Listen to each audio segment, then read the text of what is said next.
saudara-saudari yang terkasih dimanapun berada, kiranya dalam keadaan sehat dan sukacita dimanapun berada.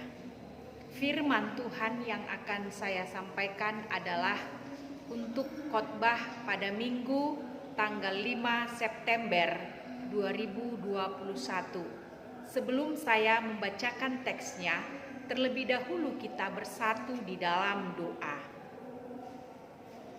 Damai sejahtera Allah yang melampaui segala akal, itulah kiranya yang menerangi hati dan pikiranmu di dalam Kristus Yesus Juru Selamat dunia.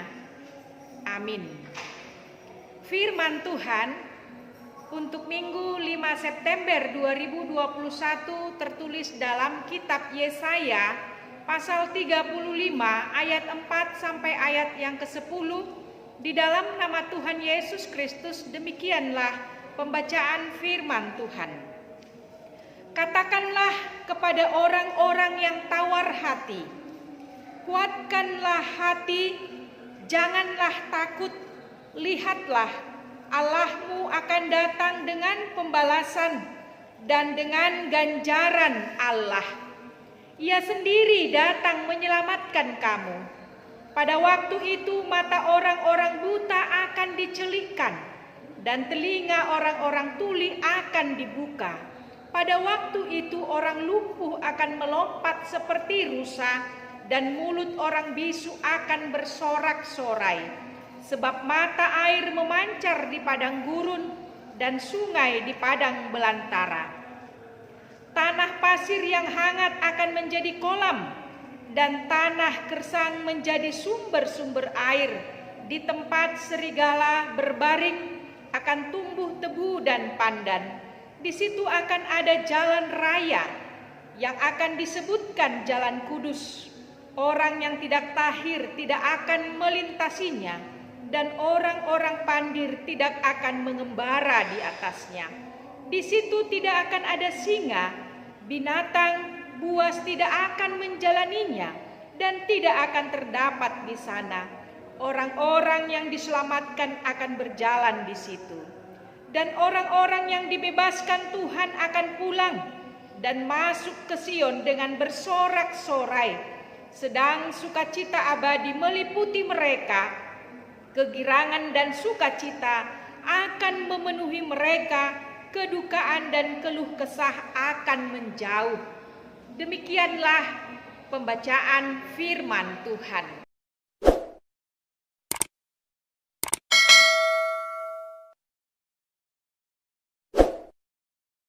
Saudara-saudari yang terkasih, adapun yang menjadi topik dari khotbah ini adalah kuatkanlah hatimu, jangan takut. Rasa takut pada umumnya pernah dialami oleh setiap manusia, termasuk orang yang beriman. Orang kaya takut kehilangan hartanya, pejabat takut kehilangan jabatan, mahasiswa takut tidak lulus ujian, selebritis takut kehilangan popularitas, dan orang-orang yang sedang jatuh cinta takut kehilangan pacar dan ketakutan lainnya. Demikian juga dalam menghadapi situasi kehidupan sulit saat ini, seringkali kita menjadi takut, bahkan cenderung menjadi putus asa dan apatis. Bisa jadi karena kondisi ekonomi yang sulit, kehidupan rumah tangga yang cekcok, pekerjaan yang tidak menentu, jodoh yang tidak kunjung datang, atau karena sakit penyakit yang tak kunjung sembuh. Bisa jadi karena kehilangan orang-orang yang dikasihi, perasaan ditolak, bekerja di bawah tekanan orang lain, dan saat menjalani masa-masa sulit ini, masa-masa suram dan bahkan lembah kekelaman dalam hidup ini membuat kita kehilangan sukacita, menjadi tawar hati dan pesimis. Kita merasa Tuhan tidak adil, Tuhan tidak lagi berpihak kepada kita.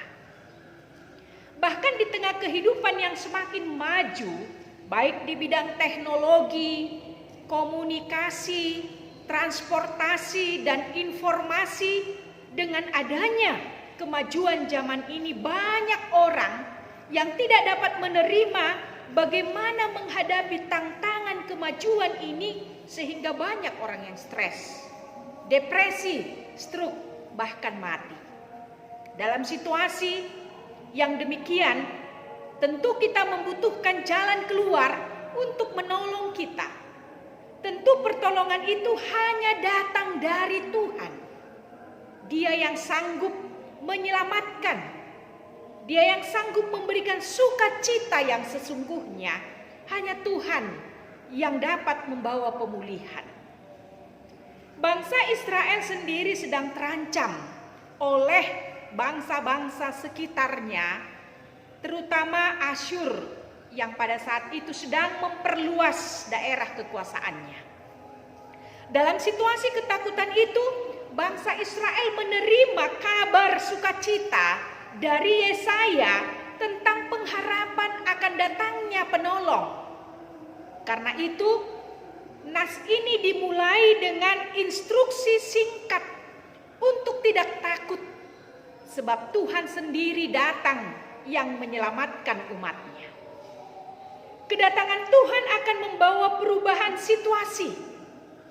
Situasi yang menakutkan menjadi sukacita.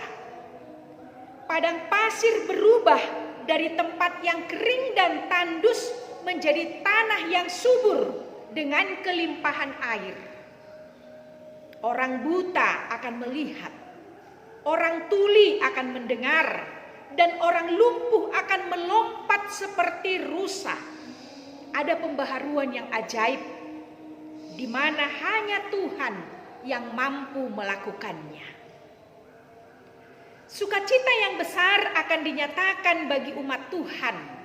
Suatu sukacita yang melebihi masa keemasan raja-raja sebelumnya di Israel, termasuk pada masa Raja Hizkia di Yehuda. Dalam konteks yang lebih luas, teks ini seolah-olah menjawab balik masa-masa kesuraman oleh karena penghakiman Allah atas dunia.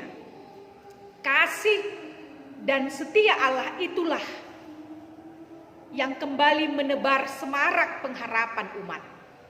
Pengharapan yang sempat layu dan kering kini digantikan dengan suatu janji yang menyatakan bahwa Allah berpihak kepada mereka. Kengerian akan diganti dengan kesukaan. Kebinasaan akan ditaklukkan oleh kehidupan baru. Keberpihakan Allah ini terungkap melalui kata-kata di ayat yang keempat. Kuatkanlah hati, janganlah takut, lihatlah Allahmu datang dengan pembalasan dan dengan ganjaran Allah. Ia sendiri datang menyelamatkan kamu.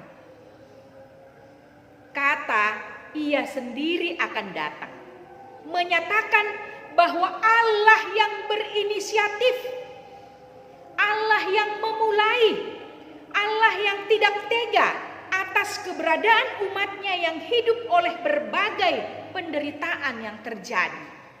Hal ini merupakan eksistensi Allah terhadap umatnya, sama seperti ketika Adam dan Hawa memakan buah yang dilarang oleh Tuhan. Manusia itu bersembunyi, melarikan diri dari hadapan Allah karena ketakutan. Namun Allah berinisiatif mencari manusia tersebut. Saudara-saudari yang terkasih di dalam nama Tuhan Yesus Kristus, Yesaya artinya Tuhan menyelamatkan, menjadi tema sentral dalam nubuat dan pemberitaan Nabi Yesaya.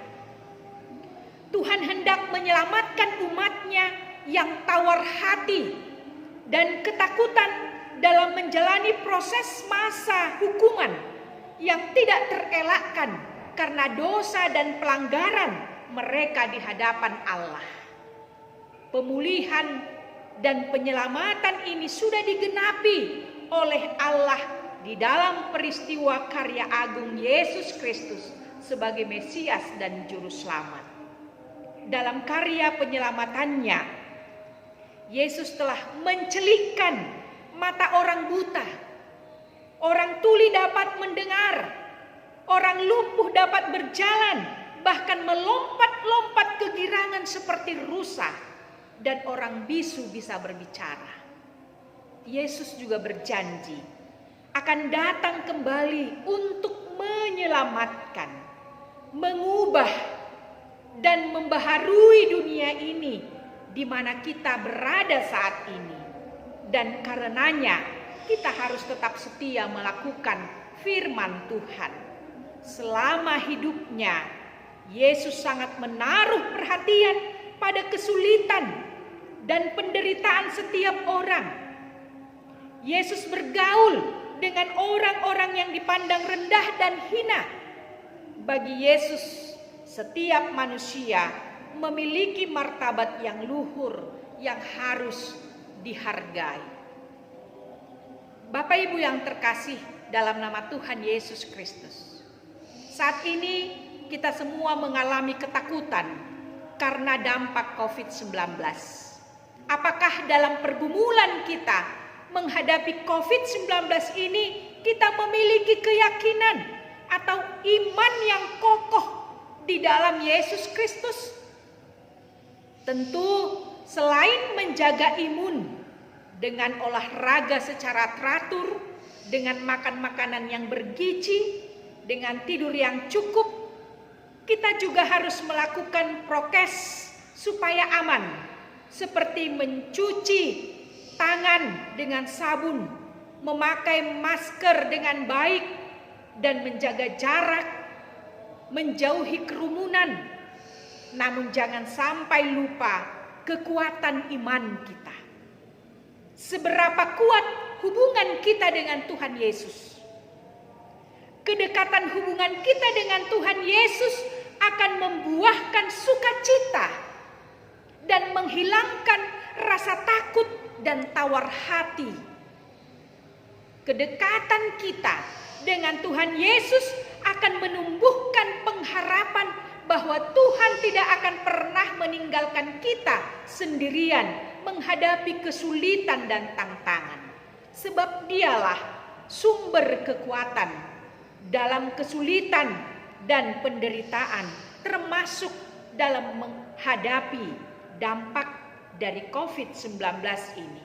Melalui nats ini, saudara-saudari yang terkasih, ada 3 pesan yang mau disampaikan kepada kita untuk kita renungkan. Yang pertama, jangan pernah takut, tetapi marilah kita dikuatkan oleh firman Tuhan yang setiap hari menjadi makanan rohani kita. Hidup manusia bukan hanya dikuatkan oleh makanan jasmani, tetapi yang paling terpenting adalah kita dikuatkan oleh makanan rohani, yaitu membaca dan merenungkan firman Tuhan dalam setiap langkah kehidupan kita. Firman Tuhan berkata dalam Matius 4 ayat 4, Bapak Ibu jika ada Alkitab boleh dibuka, dikatakan ada tertulis manusia hidup bukan dari roti saja, tetapi dari setiap firman yang keluar dari mulut Allah.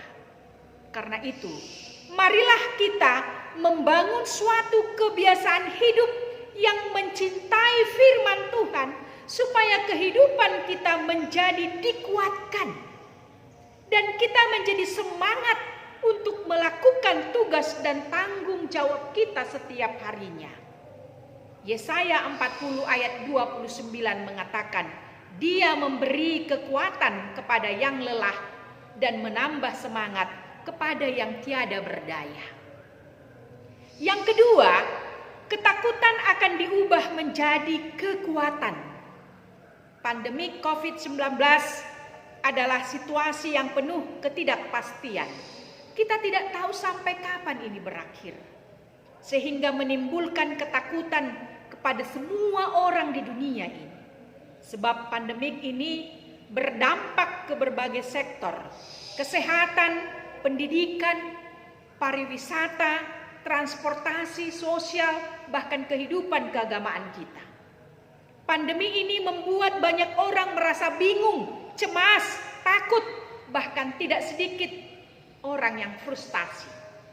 Sebagai orang yang percaya, kita harus yakin bahwa segala sesuatu yang terjadi di dunia ini pasti dalam kendali Tuhan. Dia mempunyai rencana bagi kehidupan orang-orang yang berserah kepadanya. Karena Tuhan berkuasa menyelesaikan setiap masalah, setiap kesulitan yang terjadi di tengah-tengah dunia ini. Dia tidak akan membiarkan umatnya binasa. Ia menguji setiap umatnya dalam setiap peristiwa untuk membangun, membentuk kerohanian kita sehingga ketakutan diubah menjadi kekuatan. Yang ketiga dan yang terakhir, atasi ketakutan dengan berjalan bersama dengan Tuhan Yesus. Firman ini mengajari kita untuk mengikut sertakan Tuhan dalam semua aspek kehidupan kita. Ia yang memegang kendali kehidupan kita. Ia mau supaya dalam semua aktivitas kehidupan kita berada bersama dengan Dia, mengikut sertakan Tuhan di dalam kehidupan kita. Karena ada jaminan bahwa bersama Tuhan setiap orang percaya akan mengalami hal-hal yang ajaib. Kita akan mengalahkan musuh dan menjadi seorang pemenang.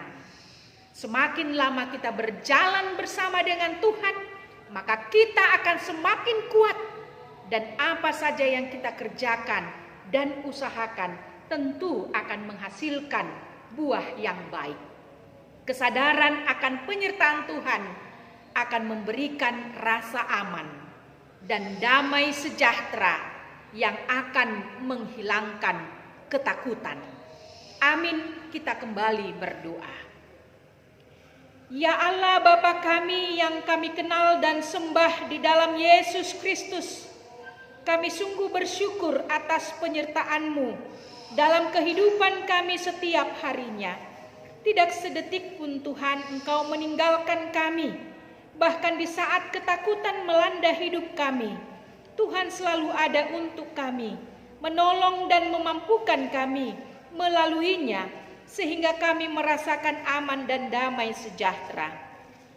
Ya Tuhan, kami berdoa buat sahabat dan saudara kami, dimanapun mereka berada. Engkaulah ya Tuhan yang memberkati mereka, bahkan mereka yang masih hidup di dalam ketakutan karena pergumulan hidup. Tuhanlah yang menolong mereka. Bagi yang sakit berikanlah kesembuhan, dan nyatakanlah Tuhan kasih setia-Mu juga bagi mereka. Bagi yang berduka, Tuhanlah yang memberi penghiburan, menghapus air mata mereka, sehingga mereka memiliki pengharapan kepada Kristus yang sudah bangkit. Dalam Kristus Yesus kami berdoa kepadamu. Amin.